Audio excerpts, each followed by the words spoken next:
What's going on, Soul Family? Welcome to Mira Tarot. I'm Mira here today with your full moon in Leo Tarot and Astrology report. To all of my new subscribers, thank you so much for being here. To all of my old subscribers, thank you so much for coming back. And to all of my new viewers, if you do like this video, please hit the subscribe button down below for new moon, full moon, monthly, and meditations to accompany each one of those videos as well. All right, so I'm going to get straight into it. This full moon is all about releasing things that block our sacral chakra. So sacral chakra energy is all about, sacral chakra is located right down below the belly button, and sacral chakra energy is all about our creativity, all about our sexuality, and all about our natural base need for love. So in our society, I'm going to go ahead and put it out there, where we are right now, every person that we know has some type of sexual trauma, because we have a generation right now that was raised by Pornhub, and the generations before us were raised by patriarchy. There is a problem with the way that we have been taught to connect in sexual experiences. And so for a lot of us, this manifests as in different ways. Like in sexual trauma doesn't have to be something that's as extreme as rape, but it can be, you know, it could be simply always feeling like you've been the giving partner, or always feeling like you don't know how to connect, or always having to deal behind these things that we've been taught about what sexual connection is, y'all. And so for a lot of us, we haven't even began to experience real sexual connection because we're still hiding behind these baselines of, oh, well, I'm afraid I'm going to offend my partner if I talk about what my needs are. We've been watching porn, and we've been like looking at all these things that are teaching us that this is how it's supposed to be. Like, and so a lot of us are old as hell and still have no idea how to interact in the most connective act of love that we can possibly bring forth to the table. We are letting somebody inside of our bodies, y'all. We are letting somebody onto our bodies. This is the connection of the divine energy. This is creating energy. This is the energy that creates worlds, creates life, and we are all throwing it away. And it's not our fault, because we have to educate ourselves. We have not been properly taught about what our needs are sexually. We haven't been properly taught how to have a divine masculine and divine feminine relationship with anyone, especially with ourselves. So this is a huge thing that's going to be coming up to clear out all these sexual traumas. So for instance, for me, like, I am now 32 years old, and it took me almost until I was 32. I have a kid that's 17. And it took me almost until I was 32 years old to even experience recently, over the past few months, to experience a sexual union that was the divine masculine and feminine. And so this is a case for a lot of people. I'm not alone in this case, and neither are you, because I spent the last however many years, I'm not going to count and try to do any math right now, maybe it's 17 or 18 years. So I've spent those years kind of peeling back the layers of and figuring out, like, what I didn't want during sex, learning how to speak up, learning that this doesn't feel right, or this isn't good, or this thing isn't what I want, you know. So it's like really about, there's a lot of trauma that's going to be healed here, and I am so grateful for everyone who's going to come along on this journey with this full moon, because it's going to open up our creativity. A lot of our creative energy has been squashed as well, where we were brought up in a school system where we are taught to stave off our creativity and to follow in line. And this is really blocking for the sacral chakra, because our creativity is our divine right. Our creativity is our divine expression. And so to have that squashed for years and years and years, we grow up into this world thinking that being creative isn't the thing that's going to bring us to where we need to be, and that our whole goal is to make money and things like that. But like, what really happens in this whole thing is that we start to realize that as we get creative, as we start to create, and as we start to live our purpose, we are able to fully connect and create that money anyway, and create those connections anyway. So this full moon is going to be so powerful for letting loose that energy of the sacral chakra. It's going to be really about finding self-love, undoing all those things that you've based outside of yourself for gaining love. So it's going to be really, really powerful. So I am going to set up a meditation. I'm going to set a meditation for, I'll post it tomorrow, and it's going to be about clearing out that sacral energy and bringing yourself back to your full, beautiful, lovely, infinite divine self that you were brought here and meant to be, before the society got a hold of you, before society grabbed you by the balls and told you that this is how it's supposed to be, before society told you to close your legs and to cover up your tits, because this is not how it's supposed to be. And this is what I'm trying to bring everybody back to, and this is where we all need to get back to, is this divine connection, because we're seeking it. Everybody's searching for it, but the path has been tainted. The path has been tainted to get us to where we're truly and truly connected. So we're moving there, y'all, slowly but surely, slowly but surely. So as for the astrology part of this, now that I've gotten that out of the way, for the astrology part of this, we still have quite a few planets in Capricorn at the moment. So we've got Jupiter, we've got Pluto, and we've got Saturn. So this is a lot of paradigms breaking down, and this comes down into the business aspect of things. This time around,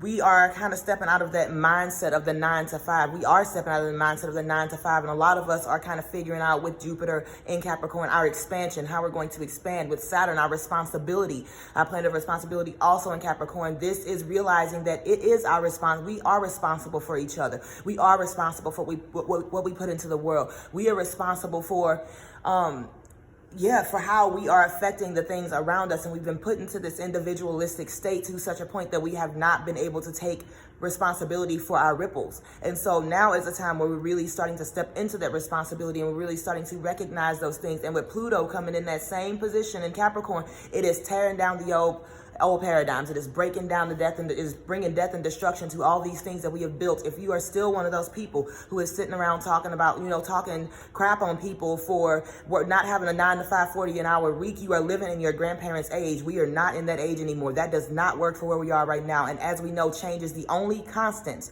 in our life. It is the only constant in the universe, is that all things must change. So if you look around you and you take off those blinders, we start to see that there are more entrepreneurs out here, more soulpreneurs, more people who are putting out their purpose, living in their purpose, and that is what's drawing them income. That is what's drawing them revenue. And not only is it doing that, it's helping the world in the process. It is being of service.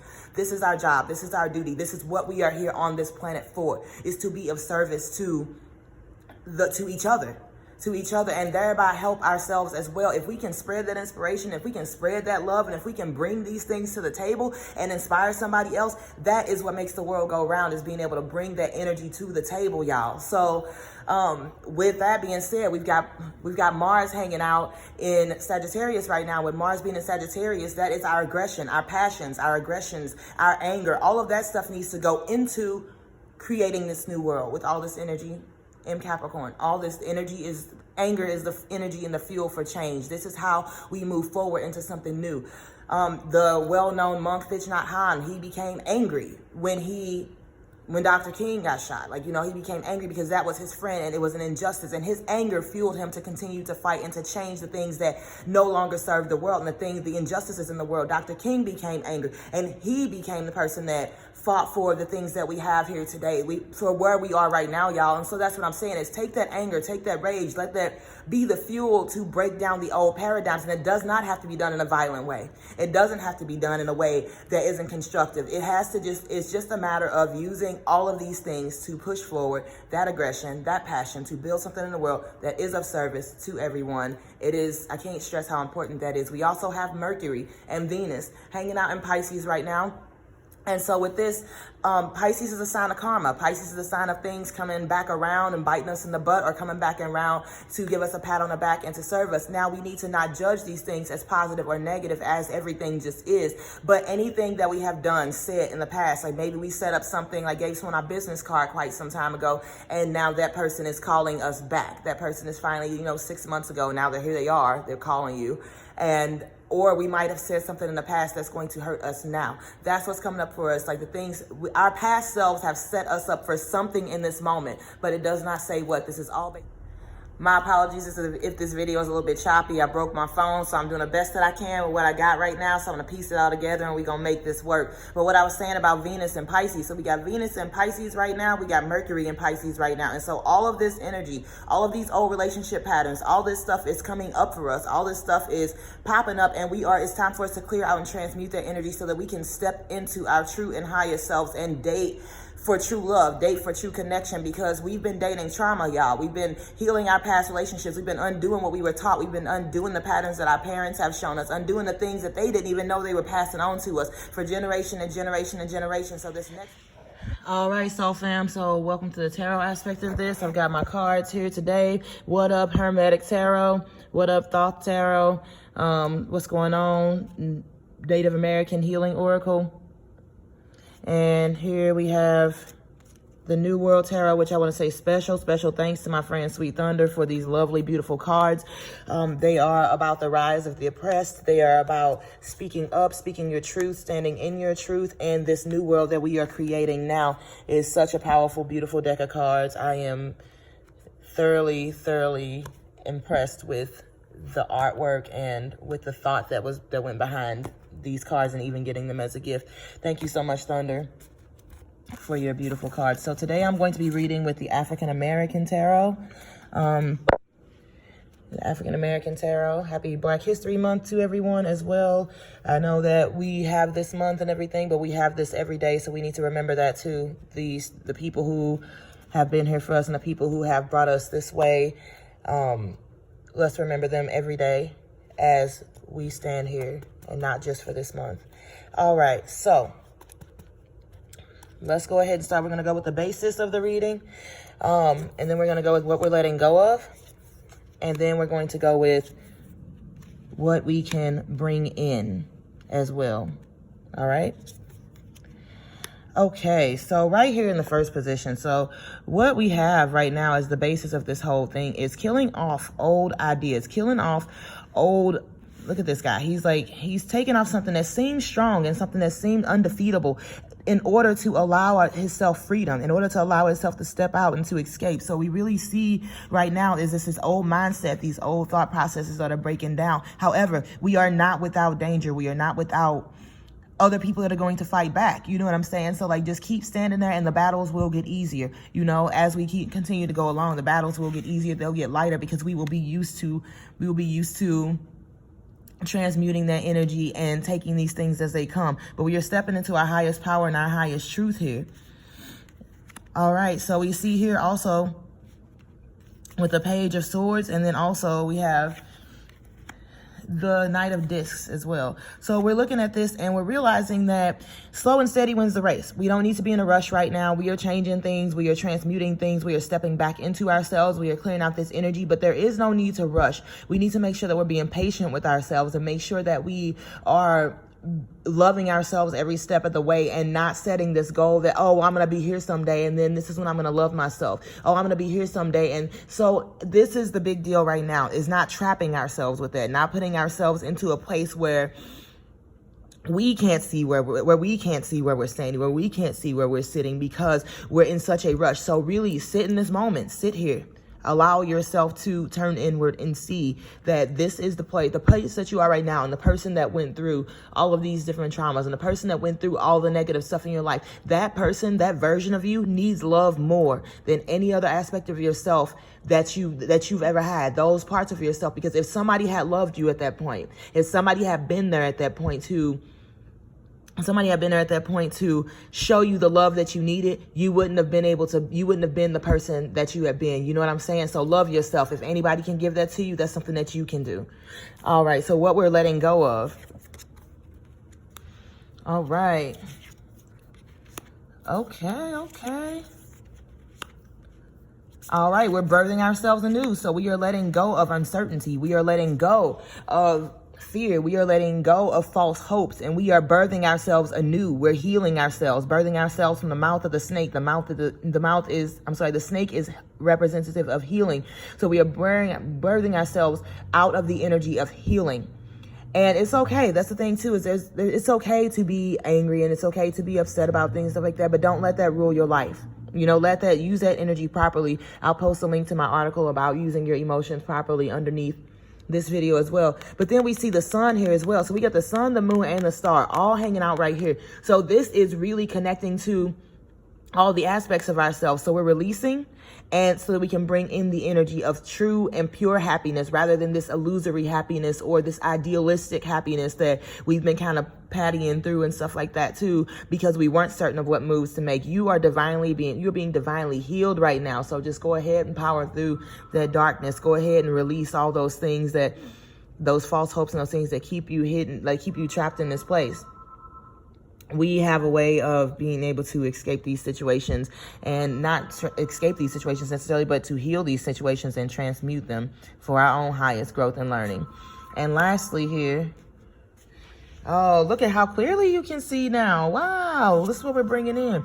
Look at how clearly you can see. You can see quite clearly what's going on. This dude has 8 eyes or 6 eyes. And the whole thing is that he can see quite clearly where he's going. And now that he's been able to teach those things, he is able to trap the thing. His demons are in a box. He's taken these demons and he's taken them and he's put them in a place where they can't hurt him anymore. Yes, our demons will still be there, those things. But once we learn to love those demons and once we integrate those things, they can no longer hurt us or harm us, you know. And so we also see this guy here, he is able to finally teach because he has learned these lessons and because he can see things clearly and from a higher perspective. And because he has been able to conquer his own demons, he is able to now teach others how to do that as well. He's able to be an example. And the best way to teach anybody is to lead by example. Wait for people to come to you. Do not go around preaching to people. That creates resistance. If you step into somebody's space and if you don't respect where they are at the time in their life, that is going to push them into a place of being defensive and they won't be able to absorb the information. Allow people to come to you seeking help, asking for what it is that they need, rather than being pushy. And please stay in a place of compassion and understand where you were too, and that you were once a person that you haven't always been the way that you are too. So just keep that place in the humble spot in the heart for growth, y'all.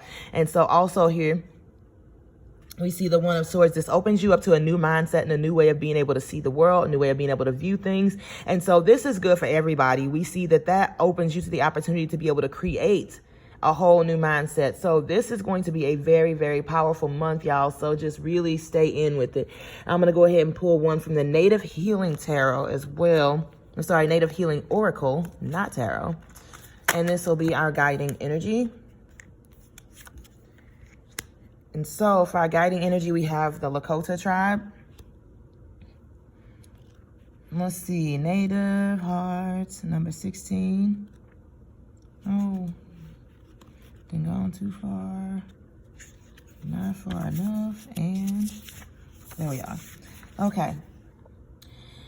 Your tribe, loyal friendships, the global village. This mandala represents the healing energy of the Lakota tribe, also known as the Sioux Nation, and speaks of great and ancient ways of the Native Americans of the great northern western plains and the Black Hills. The Lakota culture was focused on community. This card highlights the importance of tribe and kinship these people held for one another, where strength, courage, wisdom, generosity, faith, and hearts felt as one.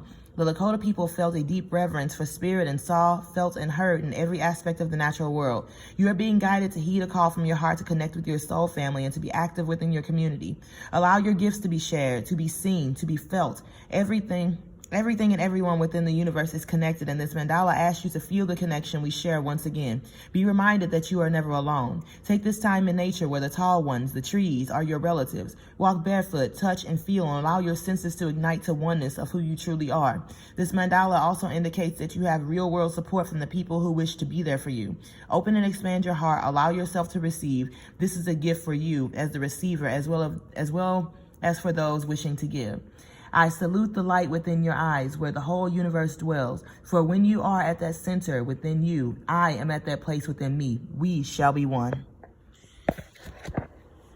All right, soul fam. So there you have it. We have a very powerful month of transmuting something, building communities, reconnecting with our truth, reconnecting with ourselves, healing sacral chakra energy, getting back in touch with the true connective essence and spirit of sexuality, getting in touch with our creativity, clearing out old patterns of old relationships, healing generational trauma, bringing that base need for love on up to that unconditional love that we can share with the world in the heart space, in the heart chakra. We've got a lot going on this month, building ourselves up into the businesses that we want, working for ourselves and working for the world, in service of the world instead of for one person in a corporation. These are the things that we're building, and these are the places that we're going. So, all right, thank you so much for tuning in to Mira Tarot. I'll see y'all next time on the new moon for, what is this, Pisces new moon coming up here. I'll see y'all for that. I'm going to post that meditation for releasing on the full moon here tomorrow for everybody.